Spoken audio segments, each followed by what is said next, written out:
If your plants look bored, you're a gardener in need of some puns. Let's leave boredom behind. Why did the gardener always win arguments? Because he knew how to plant his points. And did you hear about the tree that went to therapy? It had too many leaves of unresolved issues. Why did the gardener break up with the hoe? Because it was always digging up the past, but the rake, it's a real catch, always getting to the root of things. Ever wonder why gardeners are terrible comedians? Their jokes are always corny. And why did the tomato turn red? Because it saw the salad dressing. What did the lettuce say to the celery? Lettuce romaine friends. And why do potatoes make great party guests?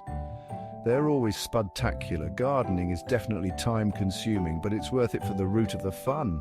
And remember, if your plants look bored, just give them something to leaf about. Thanks for joining the fun. Don't forget to like, comment, and subscribe for more laughs and gardening tips. Keep those weeds in check and your humor in full bloom.